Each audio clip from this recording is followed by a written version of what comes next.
Good day, ladies and gentlemen, and welcome to Somani Ceramics Limited Q1 FY22 earnings conference call. As a reminder, all participant lines will be in the listen-only mode, and there will be an opportunity for you to ask questions after the presentation concludes. Should you need assistance during the conference call, please signal an operator by pressing star then 0 on your touchtone phone. Please note that this conference is being recorded. I now hand the conference over to Mr. Naveen Agarwal, Head Institutional Equities at SKP Securities Limited. Thank you, and over to you, sir. Good afternoon, ladies and gentlemen. On behalf of all of us at SKP Securities and Somani Ceramics, it is my pleasure and privilege to welcome you to this financial results conference call of Somani Ceramics Limited. We have with us Mr. Abhishek Somani, Managing Director, along with Mr. Saikat Mukhopadhyay, CFO, Mr. Kumar Sunit, AGM Finance. We will have the opening remarks from Mr. Somani, followed by a Q&A session. Thank you, and over to you, Mr. Somani, for your opening remarks. Thank you, Mr. Agarwal. Welcome, ladies and gentlemen, for this Q1 earnings call of Somani Ceramics FY22. I hope everything is safe and well with all of you. It's been a challenging quarter yet again. We thought we were over with this pandemic, but it hit us again in the quarter one. Nevertheless, I think there were a lot of learnings from last year, which were put to use. We were able to do a sales of about 324 crores, where we lost almost the whole of May, and up till mid-June, things were extremely sluggish and slow.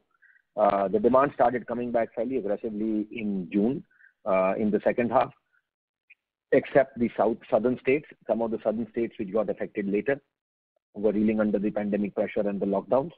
But the north, east and the west started coming back on demand. I don't think there is any comparison on EBITDA or on any other parameters compared to last year first quarter or from a normal quarter. Both of them are aberrations.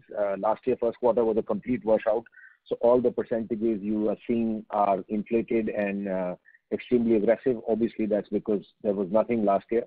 But we are very happy to report that we're in line with what we had envisaged for the entire year, considering with the caveat that we've lost the May month, and we would hope to make up as much as possible of the May month if there is no other third wave or the fourth wave while we finish this FY22.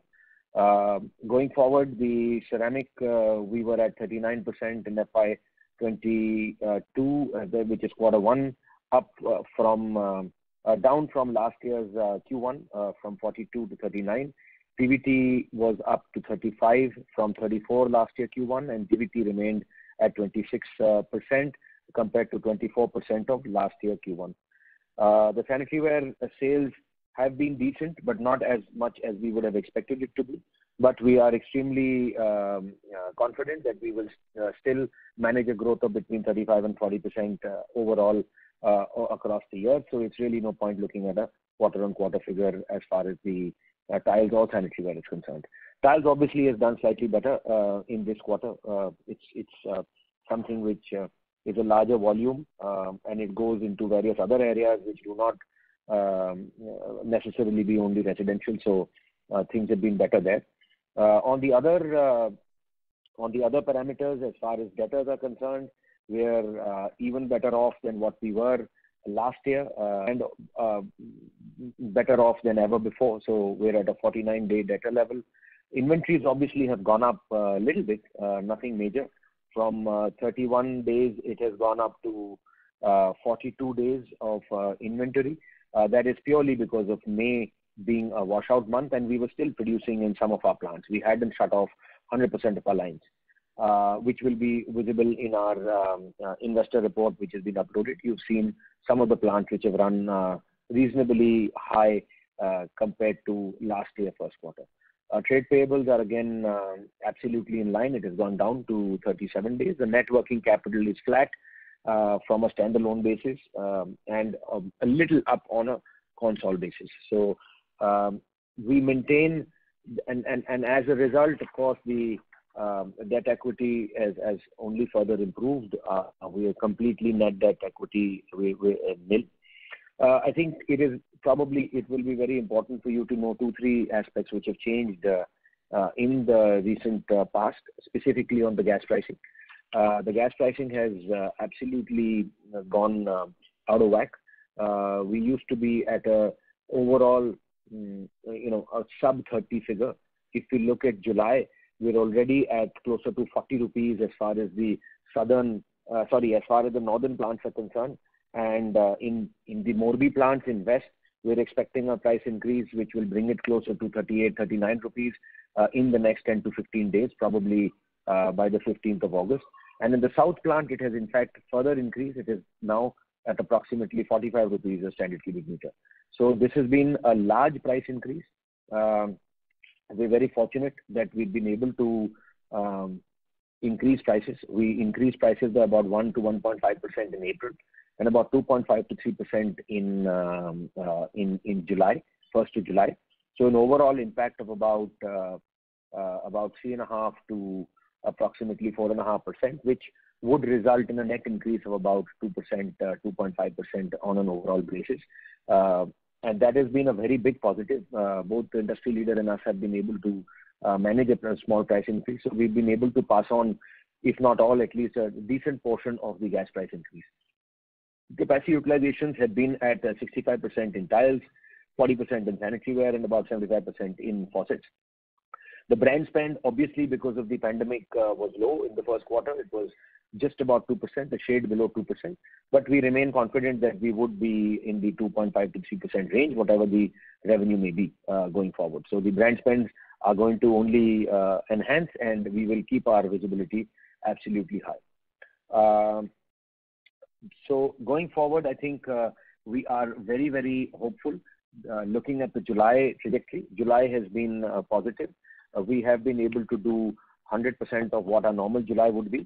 In fact, we were absolutely poised to do an even better growth had it not been for the strike, the trucker strike you must have heard, which is there in Morbi. It has been on since the 28th of July, and it still continues.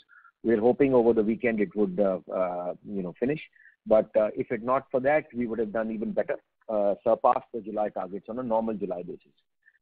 Needless to say that if the 324 crores which we've achieved in Q1, had we not got the setback of the pandemic, we were absolutely in trajectory to do a very decent growth of approximately 470, 480 crores is what we would have done on a normal basis had it not been for that.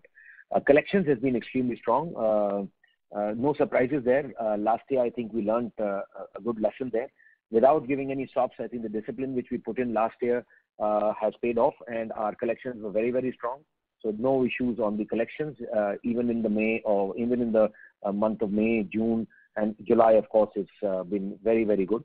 So looking at the trajectory, we're very hopeful that we should be able to grow extremely aggressively, and we had predicted a growth of 20+% when we began the year, and now with the May debacle, and we're not sure how much we would be able to cover with this, but we're still looking for a high teens growth, if not more, going forward. Obviously, the caveat being that there should not be any third wave or the fourth wave.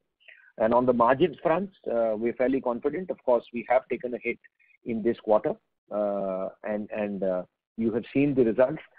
Had it been for a much better sales, the profit would have been extremely high because we've covered all our costs. Everything would have come to the bottom line. So looking at that, we're very hopeful. And looking at the July trajectory, we're very hopeful that we should be able to maintain the 12-13% margin guidance, which we had made at the beginning of the year.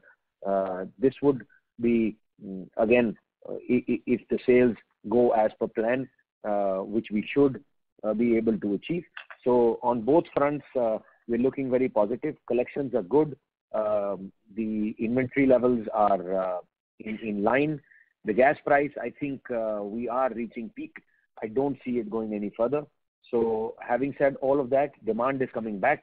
So we're looking at a positive next 8 to 9 months, whatever is left. As far as the project is concerned, we had embarked on a very aggressive expansion plan. All projects are in line. There are certain delays, obviously, because of the pandemic, and you would have read in the newspapers that there are extreme shortages of containers and vessels. So owing to that, we may be about 15 to 20 days delay. So we should be able to fire all of these three projects between January and February of next year, which means early quarter four, we should be able to start firing up each and every one of the projects. So we should get an entire year next year, a full year of all the three expansions going on stream. Extremely excited about that and looking forward to it, because that will further increase the margins and, more importantly, further increase the value-added mix. I would stop here and then now open the floor to questions, please. Thank you so much. Thank you very much. We will now begin the question and answer session. Each participant is requested to limit himself or herself to a maximum of 2 questions. Time permitting, we shall revert for any further questions that you may have which remain unanswered. Anyone who wishes to ask a question may press star and 1 on their touchtone telephone. If you wish to remove yourself from the question queue, you may press star and 2. Participants are requested to use handsets while asking a question. Ladies and gentlemen, we will wait for a moment while the question queue assembles. Participants, you may press star and 1 to ask a question.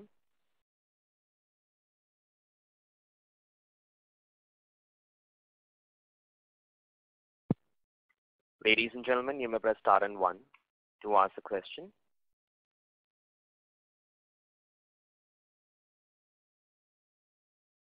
The first question is from the line of Ritesh Shah from Investec. Please go ahead. Hi, sir. Thanks for the opportunity. So my first question is more towards sanitary ware and faucetware, if you can comment on that. Just wanted to understand how much is the market size over here. To my understanding, it could be around 10,000, 15,000 for faucetware and sanitary ware. Wanted some numbers over there, and just wanted to understand how is the market landscape changing given the container issues and the impact it would have on imports specifically for these 2 categories. And how is it that the company is reacting or adjusting to the marketplace given the opportunity at hand? Yeah, so the market size, to the best of our knowledge, is approximately 8,500 crore rupees as far as faucet is concerned, and approximately 5 to 5,500 crore rupees as sanitary ware is concerned. That is the market size in India. A large part of it is, of course, non-branded. In the faucet, the leader is Jaguar, and then the rest follow. In the sanitary ware space, we have the 3 large ones, which is Parry Roca, Cera, and Indware, and then the rest. We're very excited about this particular segment, and we're very sure to reach, approximately very close to the 250 crore rupee figure this year, which makes us a very serious player in the market. As far as the container is concerned, we're not too worried because very little of our products were coming in from China. And we've been able to adjust our delivery cycles accordingly. So only a fraction of our sanitary ware used to come from China. Faucets, we pretty much became reliant on the Indian produce from our own plant and some from the outsource. Rest of the materials we are pretty much buying within India. So not a large worry as far as we are concerned. I think the worry would be more for the larger sanitary ware players which have a larger reliance on China. So this is where we are as far as sanitary ware is concerned. Right. So just as a follow-up over here, you indicated 8,500 plus 5,500. I was trying to understand how much would the imports be over here. So we have an advantage of captive production. I'm not too sure how much of this would be import. I think if you ask the bigger players, they would have a better idea on this one. Sure. Sir, my second question is on price increases. You indicated cumulative, I think 1.5 and 3.5% in April and July. If one had to benchmark it with the current spot pricing, to what extent has it covered up for the cost inflation, or how much is the incremental increase which is required, assuming say 25-30% being power and fuel cost on the overall cost structure? Yeah, Sunit, you want to? So there have been 4 or 5 increases. Gas price is one of the increases. There's also been increase in power. And the other increase, which is a very substantial increase, has been on terms of paper. where packaging cost has gone up. And all of these keeping in mind, we did the price increase. The April price increase were more from a standpoint of paper, and the July price increase were more in standpoint of power and fuel, because paper hasn't gone up any further since then. Sunit, would you mind a question, answering that question as to what percentage we've been able to pass on, considering we will get a net effect of approximately 2.5%? Yeah. So I think it's in two phases. As far as Q1 number is concerned, it is taking care of whatever increase we have done in April.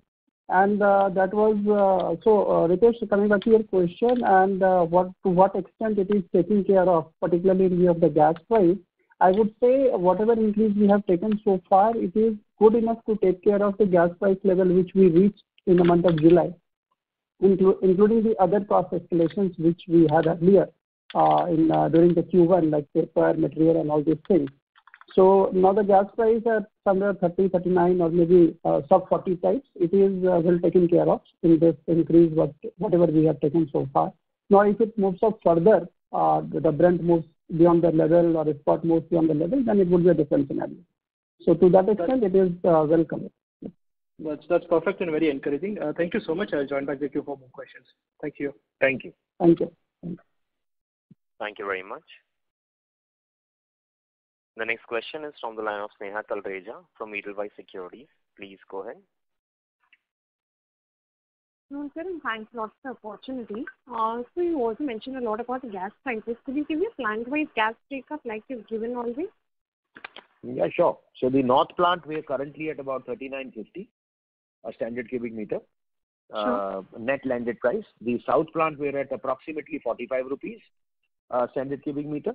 And the West plant has still not gone up, because the West plant has a 1 month lag. So West, we are still at about 33 rupees is where Morbi is. But we very clearly know that on the 15th of August, this would climb up to approximately 38.5. We're 110% sure. Sure, that was really, really helpful. The second thing, hearing something. Just to follow up, when the gas price starts going down, whenever that happens, the North plant will go down quicker than the South plant, and obviously again the Morbi plants will have a lag of 1 month, where it will go down also a month and a half later. Sure, that was really helpful. So second question was related. We were hearing of some transportation strike, maybe expected to happen or something, which will be in Morbi, and especially something related to double charge. Could you give us some clarity over it? Have you heard something from your, JV partner? I'm sorry, considering double charge, why did I miss that one? So there is some transportation strike which has been in talks about. Is there any impact that you see on your volumes that you're operating from Morbi? There's a transportation strike since the 28th, 29th of July. It is still continuing. So Morbi is absolutely at a standstill. No dispatches have taken place in the month of August. Orders are piled up. So the minute it opens, orders will start going. I don't think it will impact any volume. Maybe a day and a half, if at all. But it's not going to affect volume, because everybody is on the same boat. So there are no, transport taking place from Morbi. And it is not specific to double charge or anything. It's an entire Morbi's transportation strike, fairly useless and not called for, but whatever it is, it's still a strike. So we believe that over this weekend, it would get resolved. Sure, but no impact on our volumes. We are getting steady state supply from partners or from our own units. Oh, yeah. We have an issue. We have too much of products lying there to be billed. As minute the transport strike opens, it will get billed. In fact, a good amount of material from the 30th and 31st of July is also standing there, which should have got billed in July, but it hadn't. So that is something which will get billed in August. Sure. That was helpful. So thanks. And thanks for the brief opening remarks. A lot of questions actually got answered there. Thank you. Thank you. The next question is from the line of Dushyant Mishra from Sage One Investments. Please go ahead. Hi, I just have one question regarding gas prices. At what price point do we consider switching to a different fuel like propane? So that's not an option at all. We don't have any propane or LPG tanks. Only a couple of these plants have that option. And as and when we keeping a watch on the gas pricing, those two plants can move at any given time to propane. And they do. Every now and then they do average it out and move to propane. But out of the 10 plants, only 2 plants are equipped with that option. And there's no switching cost per se between the two fuels? No. So right. there is no other fuel we can switch on to. It's just gas. No, like and in fact, unfortunately, even the coal prices have gone up. Sorry? Switching from one to another, there's no significant lag or production delays that would happen if we switch from one to the other? Krishan, sorry to interrupt you, but your voice is breaking. May I request you to come in a better reception area, please? Is this any better? Okay, go ahead. Yeah, I was just asking, is there a cost of switching from one fuel to the other when we do this? I can't swap. So there's no question of even considering that. I can't swap the fuel. Okay. Thank you. Thank you. The next question is from the line of Akhil from Robo Capital. Please go ahead. Hello, good afternoon. Am I audible? Yes, absolutely. Yeah. So I just have one question just regarding during your opening remark. Could you just clarify the growth numbers again? The 35 to 40% growth is for which segment? Bath fittings and sanitary ware.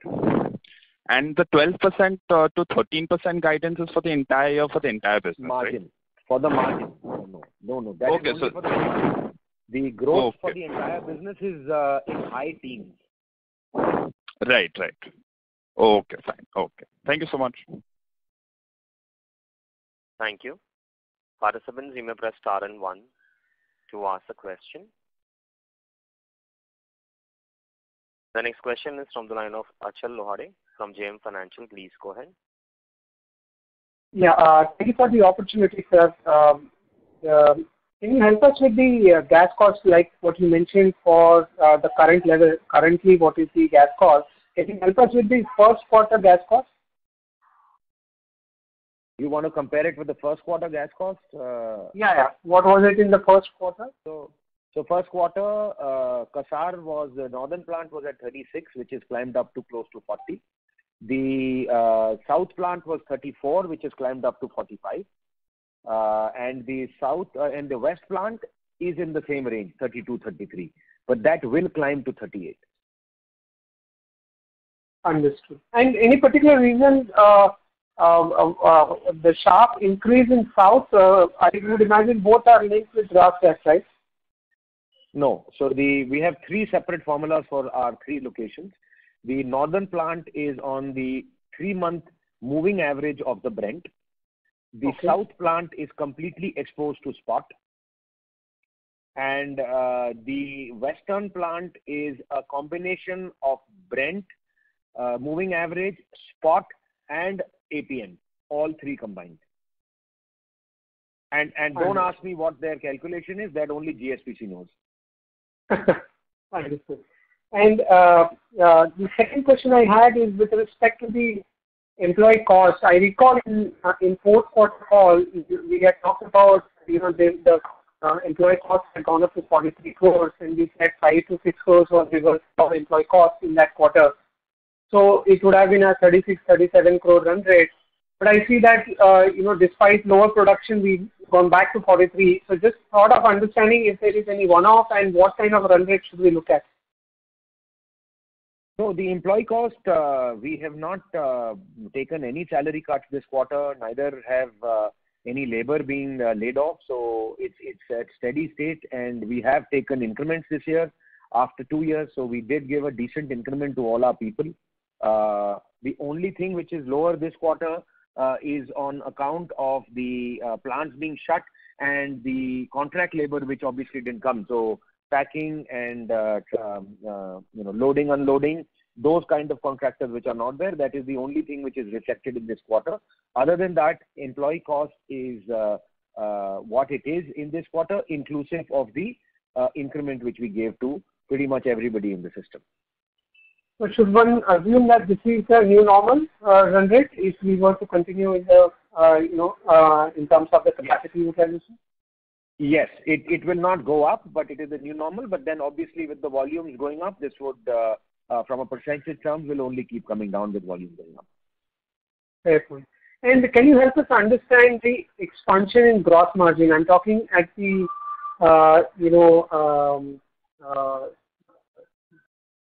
standalone level. If I look at the gross margins, they were about 47% in fourth quarter, have jumped to 55.8%. Can you help us understand the drivers and how do we look at the gross margin on an annual basis? Sure. Sunit, do you want to answer it line by line? Yeah, sure. So, Achal, I think there is some gap in the calculation while doing the gross margin calculation. I think we have given this clarity earlier as well. While calculating the gross margin, it would be better if you take three major components. That would be the material, power fuel, and the change in inventory. If you calculate on that on Q1 basis, there is not that kind of change in gross margin. It's around 150 basis point improvement in gross margin. And that's primarily led by improvement in product mix and the price increase we have taken in the month of April. Understood. And just one more question, if I may.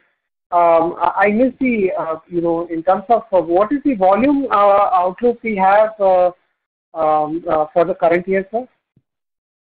What happened in the first quarter? Yeah, so we're maintaining 15 to 20%, but we hope to be in the high teens as far as the entire company is concerned in terms of volume value, and for sanitary ware anywhere between 35 and 40% of the last year's figure growth. Understood. And if you could help us in terms of the breakup for the quarter, sanitary ware and faucets? Sure. Sanitary ware for Q1 was about 18 crores and bath fittings was 11 crores. Sorry, I couldn't get you, sir. Could you please repeat? 18 and 11. 18 and 11. Thank you so much. I'll come back in the queue. Thank you. Thank you. Participants, you may press star and 1 to ask a question. The next question is from the line of Pankaj Tibrewal from Kotak Mutual Fund. Please go ahead. Yeah, good afternoon, Abhishek ji.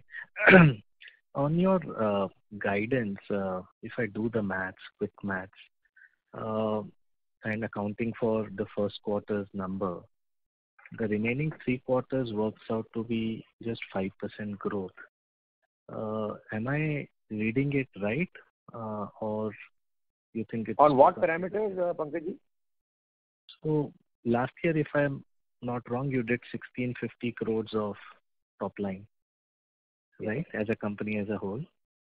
The first quarter is about 329 crores odd.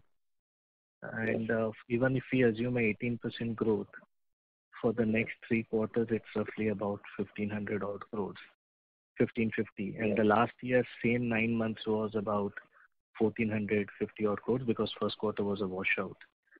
So that translates into, for the remaining 9 months, about a 5% year-on-year growth.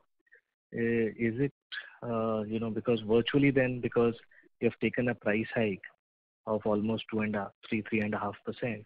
So virtually we are talking about a flattish volume growth. Is my numbers calculation right, or I'm making a mistake somewhere? No, I think you're making a mistake on that. What we are looking at is last year we did 1640 or 1650 crores, right? Yeah. We are looking at a figure of 17, 18, 19% on that figure, overall growth. Yes. Yeah.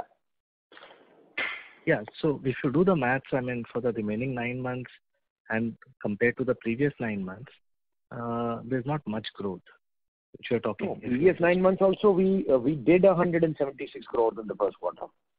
Yeah. So, I mean, so if you look at, you actually did 1500 crores of top line in the remaining 9 months.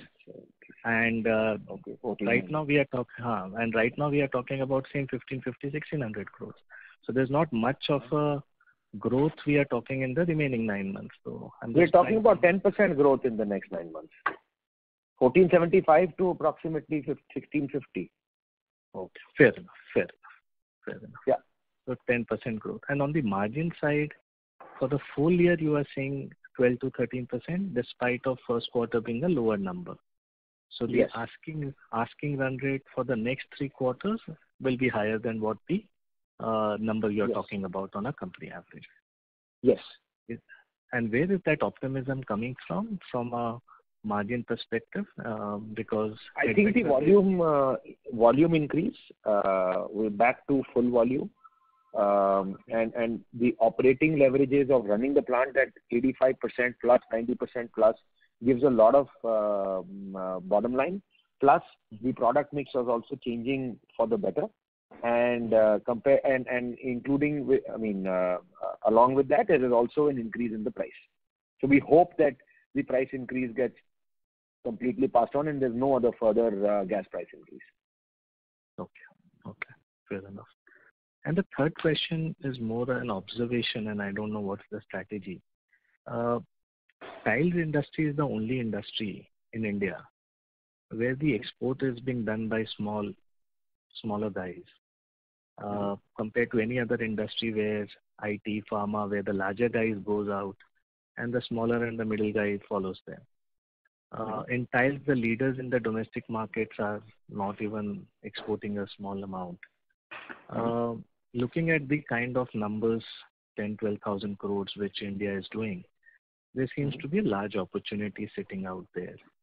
Can you just throw your thought process around why you also are not looking to build a good export revenue, and can it be a export growth?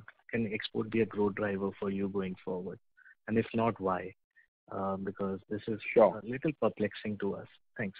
Sure. So first of all, correction there. It's not only the tile industry. If you see the sanitary ware industry and the bath fitting industry, they both are extremely low. Yeah. So even if you look at a company like Jaguar, which is a giant as far as bath fittings is concerned, gets 45-50% market share, his export numbers are also south of 200 crores. I believe last year was about 150 crores odd figure in export. I think the basic reason here is that there is such a large small scale section as far as India is concerned in terms of tiles, sanitary ware and bath fittings.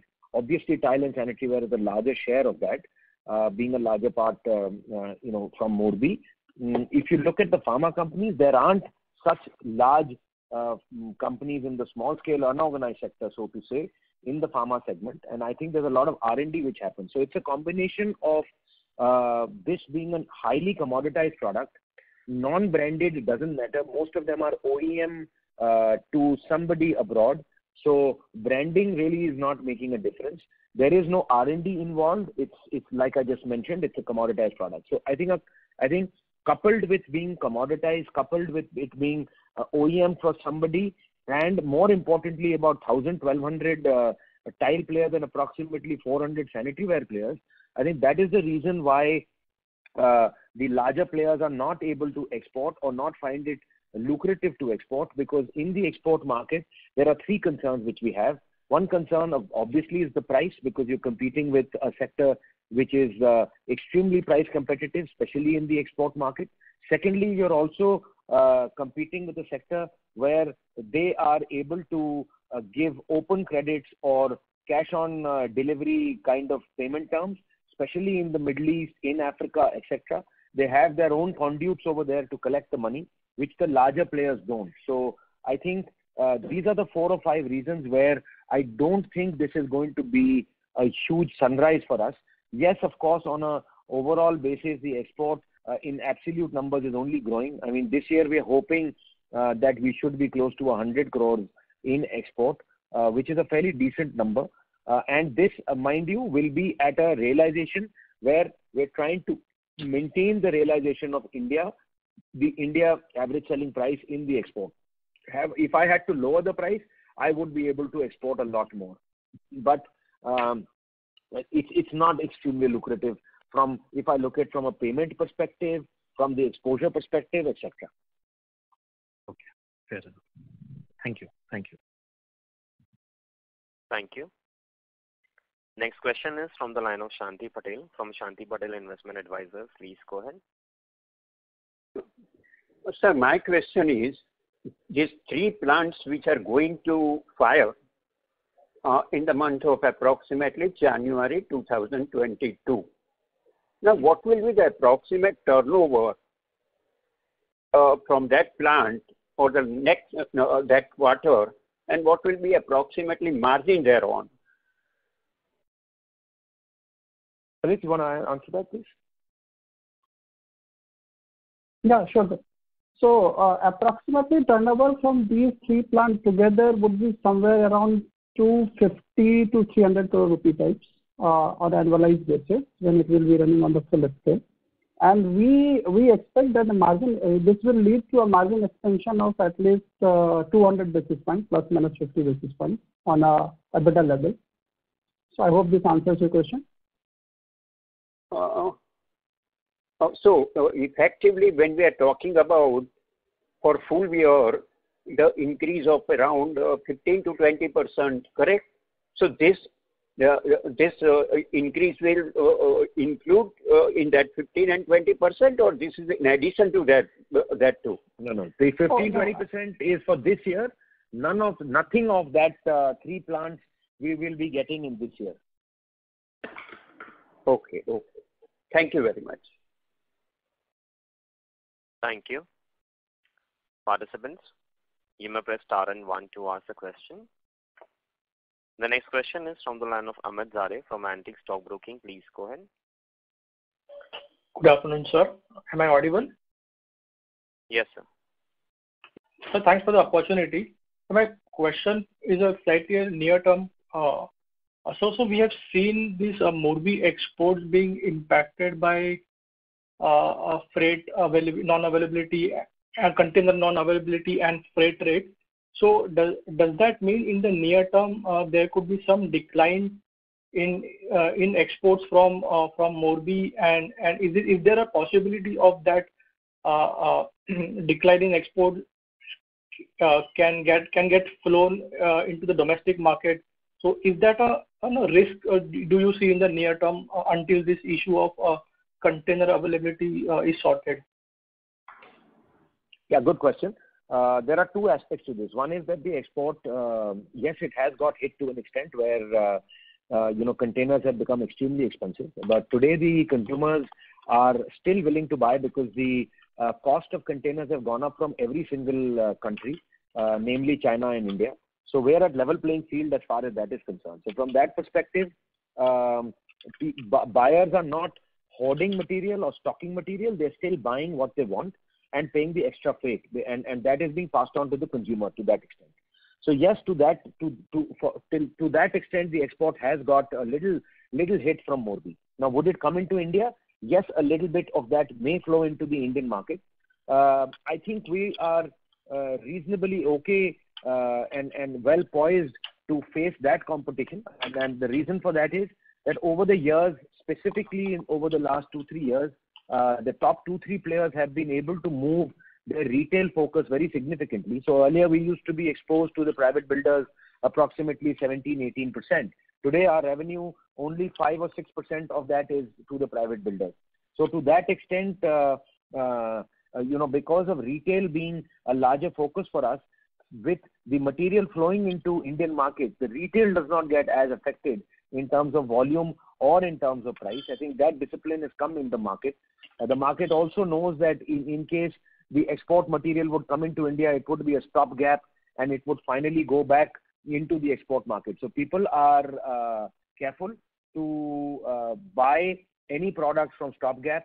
They do realize that when they stock up material in their warehousing and change their displays, it's a long-term game. It's not a short-term quarter-on-quarter game or maybe 2 or 3 quarter game. So to that extent, the industry has learnt and disciplined that a larger chunk of the retail is being shared. The space is being shared by the larger branded players rather than the smaller unbranded players.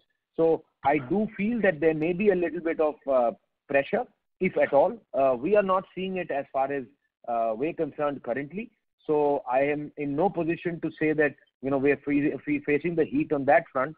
Demand is back very, very decently, very aggressively. So if it does come into the Indian market, it will probably further lower prices and advantage the builders in a segment which we are not currently very present and don't want to be present in the future. So our focus is retail, our focus is corporate, and our focus, the third focus is to supply to the government. The private builders is our last priority. Please take that with a pinch of salt, nothing against them, but we are trying to strategize to those players which payments are more secure and payments are more on time, and therefore we are preferring retail, corporate, and then government. And private builders, we are only doing business with those builders which are extremely healthy. We have a good credit score on them, and more importantly, are personally not only well known but extremely well known to the company. Yeah, thanks for that detailed explanation, sir. So my second question is on the industry volume guidance, growth guidance for FY22. If you can guide on that, because one of our larger players has indicated that domestic market could actually see a decline in FY22 on a lower base of FY21. So do you believe is that a possibility? I missed that. I'm sorry. What did you say? Sir, one of our larger player has indicated volume decline for the industry, domestic tiles industry in FY22. So if they are referring to a larger export, then yes, maybe true. In terms of our export last year, the industry hit approximately 37-38% total export, and that may climb up to 50%. So to that extent, if there is a flattish growth in the domestic industries from a Morbi perspective, that may be something to be considered, although I do not frankly have any BI on that. As far as the top larger players are concerned, we continue to gain market share over the Morbi players. Great, sir. Great. Thanks for the detailed answer, sir. Thanks. Thank you for the opportunity. Thank you. The next question is from the line of Devanshu Sampat from Yes Securities. Please go ahead. Yeah, hello, sir. Good afternoon. Just one broader question from my side. So with sizable capacities coming on stream by the end of the year or early next year in the domestic market which has been announced by the larger players, so should we be concerned about a possible overcapacity situation and or pressure on realizations as a result? Not really. If you see the capacity addition which is taking place, that has already, in terms of Morbi, the capacity addition started going on stream from June, July onwards, and I think by October, November, most of those plants will be up and ready. The only two other large expansions are happening is from Industry Leader and us, and this is again to augment capacity in North, South, West. All three are different, independently run plants, independently run serviced markets. So I do not feel any pressure on that front. As far as our West expansion is concerned, we are very confident of that because we are already buying a reasonable portion of that from Morbi from the outsource, and we will take that into our plant, hence improving our margin and hence also improving some amount of volume. As far as the northern plant is concerned, the expansion is basically augmenting capacity of wall tile, where we are currently running at 110% capacity, and we do believe that is required to further augment the wall tile. And anyway, in the north, we are reasonably insulated as far as freight is concerned from Morbi. There are only 2-3 players in the northern market. In the south, it's a very specific expansion which we are doing. We're doing it for the full body vitrified tiles. So from that point of view, that particular expansion also we are currently outsourcing. Obviously, we're not able to do it to the extent we would want to sell. We have a short supply as far as that is concerned, the outsourced market, that is from Morbi. So again, there we are quite sure that expansion would get absorbed extremely quickly within the first 6 months of the plant coming. Yes, of course, we would be selling a reasonable amount of non-value added products while we keep pushing the value added and bringing that plant to a better value added mix. But having said that, the minute that plant comes in, all the non-value added products which we are making in the current plant will all be shifted. So the current plant of the south will become 100% value addition, and the new plant would be to start with 50-50. 50-50 would be the non-value added, which is the 60-60, 60-120 basic tiles, and 50% would be the value added.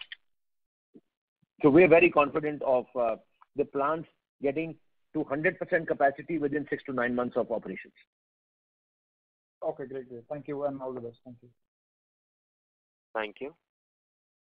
The next question is from the line of Ritesh Shah from Investec. Please go ahead. Thanks for the follow-up. So my first question is, how should one understand the inventory in the channel and at the plant level for us and overall for the industry? So inventory is absolutely in line. We are not high on inventory. The only one plant which we still haven't operated is one of the lines in our Kadi plant, which is in West. That also has gone on stream this week.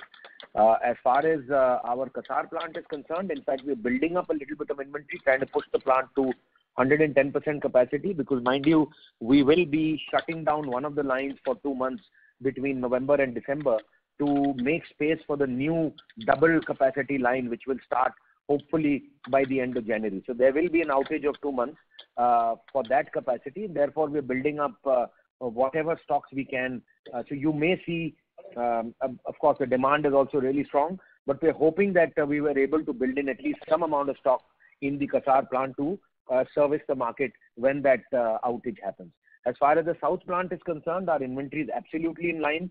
In fact, the South plant is the only plant which ran pretty much the entire lockdown. This lockdown, it had to shut down only for 15-20 days. The rest of it, we were running full capacity. So to that extent, I think in South, we are in fact trying to modify some balancing equipment to further augment the capacity of Unit 1, which we're currently running. So on the plant side, no serious concern on the finished stocks. As far as the inventory is concerned at the dealer level, I think the dealer level is not very high on inventory. The fact that our April sales were pretty decent, which means that the inventory which we pushed to them in March did get consumed. If not, the early signs would have been that April sales would have suffered, which it did not. So we believe that the market inventory is also not high. It's not extremely low either, but it's not very high. Great, that's useful. So second question is more generic. We understand container freights are a problem. Vessel availability itself is a problem. Then why is it that the Morbi is not jacking up prices on export pricing, and consequently players have more legroom to actually increase local prices as well? So just trying to have some sense on the ASP of exports. Is it moving up, or is it the same thought process on how they operate in the domestic market? Because over here we are looking at a far larger market what they are catering to. Then what is it that's stopping the Morbi guys to jack up prices and exports, which can have a positive impact on local pricing? So you will see that jack up happening in the month of August when the prices go up, because this is a substantial price increase. From 32, 33 rupees, we believe there will be a sudden increase of at least 5 to 6 rupees, maybe 4 to 5 or 5 to 6 rupees in standard cubic meter. So I do believe at that time they would have no option but to jack up prices. But other than that, I have no reason why they should jack up prices in export, where the consumer is willing to pay for already willing to pay for the extra freight. There is no reason for them to jack up price if the costs haven't moved up. Morbi did take a small price increase last quarter, sometime in the middle of not last quarter, but last to last quarter, in the Jan to March quarter, where the paper prices had gone up. So they did take a little bit of increase at that time. But since then, there has been no price pressure from a Morbi perspective. The minute that happens, they will jack up the price. So I do believe that in August, if not 15th of August, then first week of September, there should be some amount of price increase in the export market from Morbi. And it would be a good idea for you guys to, have a call with some of the larger exporters as to what they do.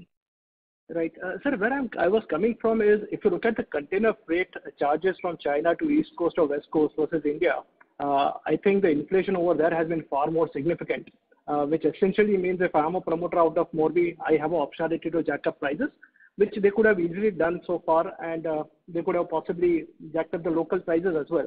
So, and we know that they are smart people, pretty opportunistic. Then why is it that it hasn't happened so far? So I'm just trying to understand the I'm thought unable to process. answer. I don't know the dynamics between China export and India export. So I guess this question would be better answered by a large export-oriented manufacturer out of Morbi. It really doesn't matter to us because our export focus is very little. Right. Perfect. Thank you so much for the answers. I appreciate it. Thank you. The next question is from the line of Rajesh Ravi from HDFC Securities. Please go ahead. Yeah, hi sir. My question pertains to again the Morbi. You mentioned that the capacity build-up is already started over there. Could you give some sense of what is the incremental capacity? Rajesh, sorry to interrupt you. Can you speak a little louder, please? Am I audible now? Yes, is please. it better? Yeah. So my question pertains to the capacity addition by Morbi. Could you give a sense of what quantum of capacity is coming up over next 6 months or over next 12 months at the Morbi cluster?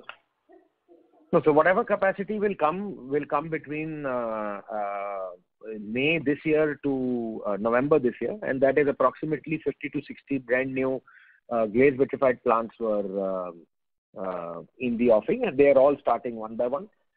Most of them are for export-oriented or export focus. Okay. In terms of capacity, how much would that number be? 50, 60 plants? Each plant, fairly easy calculation. Let's say 60 plants. 60 plants into approximately 12,000 square meters of production per day into 340 to be distinct. So about, whatever that number is. Okay. And beyond that, we see that there are capex announcements by almost all of the national players. So how do you look into the demand supply scenario given that, so the point is what sort of an industry growth, domestic consumption growth you're looking at over for next 2 to 3 years, industry basis? Sorry? On an industry basis, what is the demand outlook? What is the growth outlook you're looking for next 2 to 3 years, industry? I think we are seeing the real estate segment again coming back to life. We've been speaking to a lot of builders, and all of them are fairly happy with residential sale, leave alone the commercial sale. So I do believe that we will be seeing and witnessing a lot of new launches from a builder perspective, which means that the Morbi will get very busy supplying to all the builder segment. Otherwise, also we do believe that with the pandemic, there is an upsurge in demand of renovation. People are focused more to beautify their homes, and there is a lot of other demand which is coming up from the tier 2,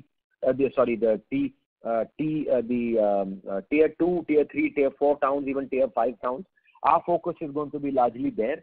Therefore, we believe that the demand would be in the healthy double digits going forward. Now, whether it will be 10% or 15%, I'm not sure. Obviously, this year and for next year also, there will be an aberration. We have lost last year first quarter, and this year also, the bigger players have lost maybe a month and a half, but the smaller players probably have lost a little more. So there will be aberration for next year, where it would be a more healthy growth because the numbers are lower this year.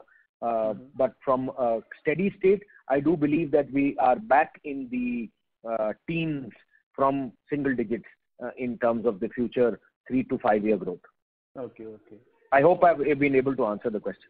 Sure. That's helpful. In terms of, again, the 60 plants addition is working out close to around 250 million square meter annual capacity. So around 20% capacity increase in this year itself.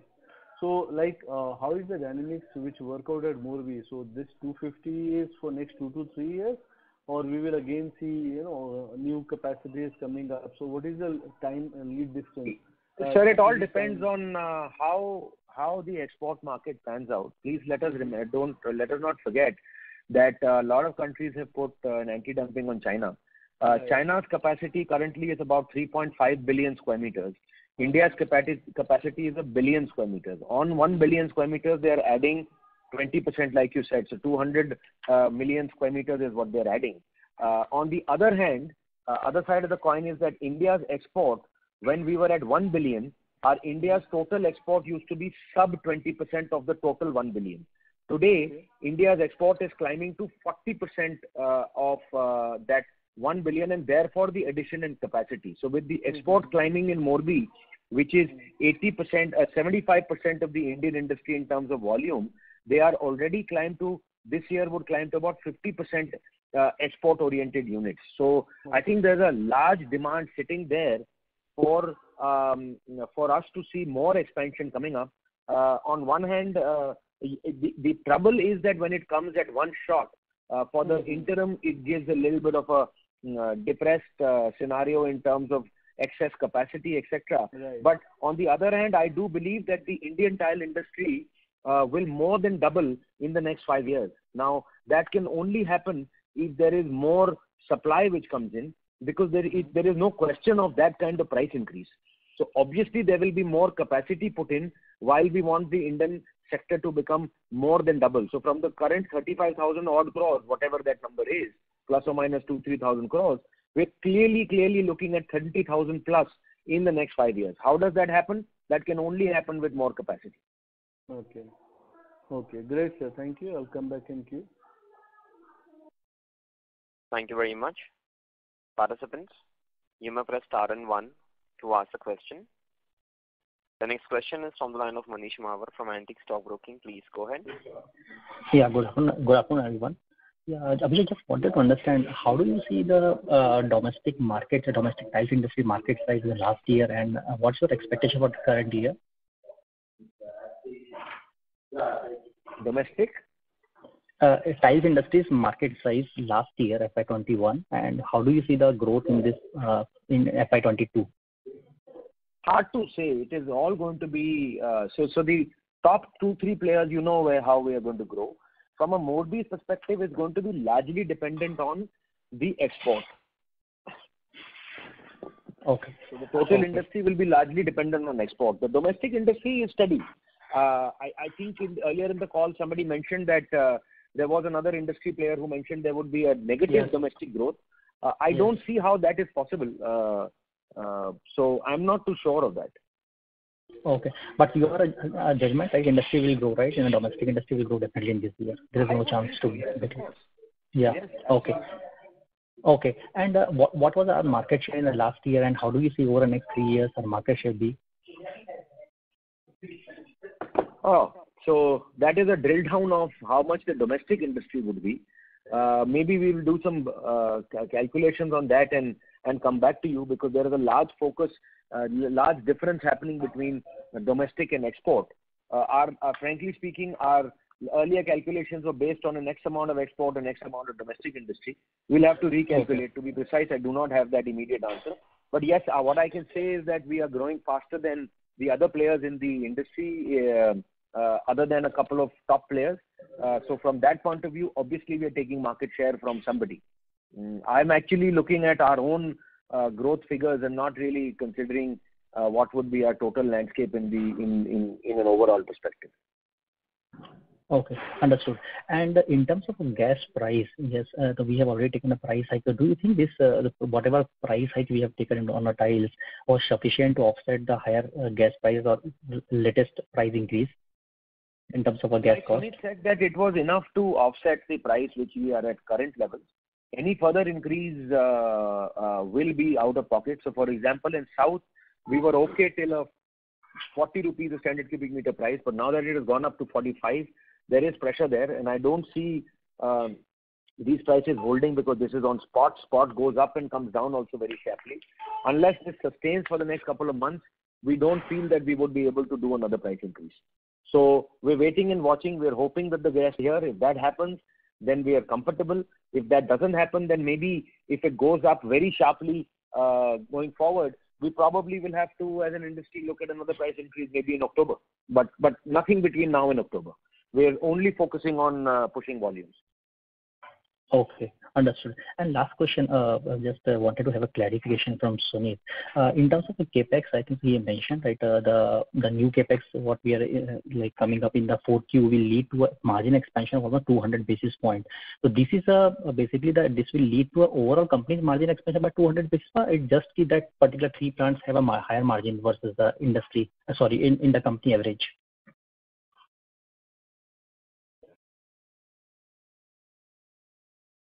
Hello. Sunit, you're on mute. Yeah. So it's a guidance on overall margin, right?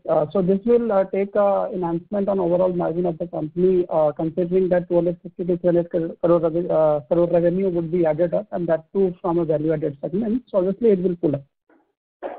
Okay, it will lead to or a company level the margin expansion of 200 basis points, right? Yeah. There would be plus minus of 40-50 basis points, which we cannot, predict. But yes, this is the broader guidance. Okay. And it will be predominantly on account of the better product or product mix, right? Or the margin expansion or a cost side also we have some benefit. No, certainly it's a product mix only because it's two of line is for GVT only, the west one and the south one, and the north one also it's a value-added segment of volatile. That's why it will pull it up. Okay, sure. Just Abhishek, I just one more question, if I may. Just how do you see the demand in terms of a project business or a builder side business? Builders coming up again, but we're not concentrating too much on the builder segment. We're only concentrating on those builders which are good paymasters and where we know our money is secure. But I do hear that the builder segment is really, really coming back very aggressively. And like I mentioned, we should be looking at many, many more launches, which a lot of the better Morbi players would be in the offering to supply those builders. I don't think the top players are in any mood to supply to anybody where the payments are not secure. Okay, understood. Okay, sure. Thanks, and all the best, Sheikh and team. Thank you very much. Ladies and gentlemen, we'll take the last 2 questions. The next question is from the line of Achal from JM Financial. Please go ahead. Yeah, thank you for the follow-up opportunity, sir. My question is, what is the price difference between us and the Tier 2 brand and the unbrand? For similar, and I'm sure, the design and all that, but just broadly, what is the difference currently and what was it, say, about 2 years back? Has that got any color on that? So with the industry leader, there are 3 aspects to the price. One is the product mix, one is the value-added mix within the various product mix, and the third is the brand premium or the brand or the pricing. So all of these 3 constitute of our net contribution or net realization. That between us and industry leaders used to be approximately 10%. That has been narrowed to approximately 7.5 to 8%, and we do believe that going forward we should be able to narrow this down further to approximately 6 to 7%. As far as the Morbi is concerned, the top of the Morbi players, there are a differential of about 20% between us and them, and the bottom end of the prism of the Morbi, which really doesn't matter, there is approximately a 30% difference between us and them. And how is it all of these 3? That constitutes of all of these 3 things. It's not pure play pricing. It is a question of pricing. It's a question of product mix, and it's a question of value-added mix within the product mix. Yeah, what I wanted to, also understand for the like-to-like product, for a GVT tile or a PVT tile, what is the price difference, for like-to-like? Not at the company average. Between who? Between us and the Tier 2 brand and the unbrand. Would that be like as high as a longest answer? We can answer that, but it's very different when it comes to soluble salts. It's different when it comes to double charge. Different when it comes to non-value-added GVT tiles. It's different when it's value-added GVT tiles. So I think if you want, we can do this offline, and I can give you an answer on in which pricing what is the apple-to-apple difference, because it differs from SKU and also differs from segment. Understood. And has that been reduced or it has increased? Why I'm asking because why is it so difficult for us to kind of pass on, a price increase, especially when the cost inflation is so significant? Because the price increase does not happen in uniformity. Because if you just see, 25% of our cost is gas, and gas has not gone up in Morbi. So if the gas doesn't go up in Morbi, they are not increasing any prices. But it has gone up as far as our south plant is concerned very significantly, and reasonably significantly as far as our north plant is concerned. So we've been able to take price increases here. We're fortunate that there are all the players in the same boat. But as far as West is concerned, we will only be able to do that when the Morbi prices go up. Got it. This is very helpful, sir. Thank you so much. Thank you very much. Request to all the participants, please restrict to 2 questions per participant. Next question is from the line of Arun Baid from BOB Capital Markets. Please go ahead. Hi, sir. Just carrying on with the earlier participant, want to re-clarify. With these 3 new plants coming in, right now we are looking at 12 to 13% margins for this year. That range will move to 14 to 15%. Is that reading right, sir? Yes, correct. Okay. And second thing is, we do expect in FY23 when these plants come in, full utilization for the full year, right? You mean our plants? Yes, sir. These 3 new plants of ours which are coming. Yes, we hope to utilize the entire 12 months of that for next year. So ballpark, we'll be growing at that mid double-digit volume growth for sure in that case, if that is the case. That's correct. That's correct. And sir, in the PVC, in your sanitary ware and your bathware business, this 35 to 40% growth is sustainable beyond FY22? No, obviously at a larger figure it will slow down, but for the next 2 years, obviously it won't slow down to the teens. It will keep that pace of a reasonably high growth until we reach 350 crore rupee number. Okay. Great. Thank you, sir, and best of luck. Thank you. Next question is from the line of Rajesh Ravi from HDFC Securities. Please go ahead. Yeah.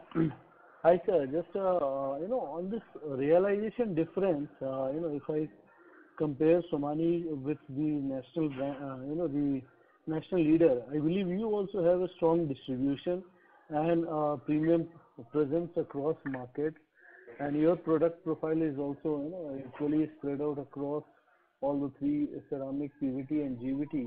However, if I look at the blended realization for the tiles versus Kajaria, your realization appears to be 15% lower for last 5 to 6 years number that we are comparing.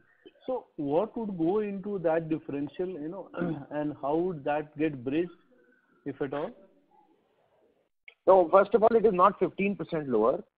It is 10% lower, to be precise, and that has been bridged to, like I said, approximately 8 to 9%, and we will bridge it further to 7% going forward. So we are closing in as far as that is concerned, but clearly he has a better product mix. He has a better value add mix, and he also gets a brand premium, being industry leader. Okay. So like I was looking at the blended realization number which you report, outsourcing subsidiary and JVs. No, Sunit, you want to throw some light on the blended numbers also? Yeah. There is slight correction. Yes. So yes, on a blended level, Rajesh, you are right. It appears 15 only. But yes, it has multiple levers because you have to take into consideration the difference in product mix, and then within product mix also, like what is the percentage of JVT and all this stuff.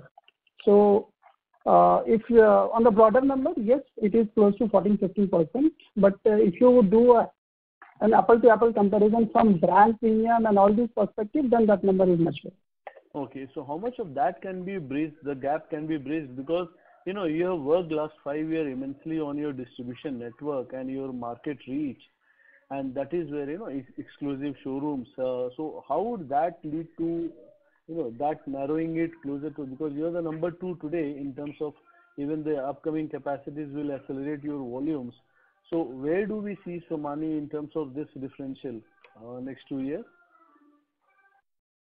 See, there is three lever, as clarified earlier also. There is three component, I would say, three factors. One was brand premium, another was product mix, and then there is operating, operational efficiency as well, because when you operate at a higher level, that gives you a different kind of benefit. So now coming back to each of these components separately, brand premium is something which cannot be, catch up and overcome overnight in a shorter period. But this is something which we can do over the period, and this is what we have been doing. A continuous, deeper distribution network, increasing the touch points and higher brand strength, visibility, and all these things we have been doing. At the same time, they are also doing good. So there is nothing like they are not doing good, we are doing good, great, and then we will just, subsume at one point of time. But just I would like to add one. But I just would like to add one more thing, Rajesh.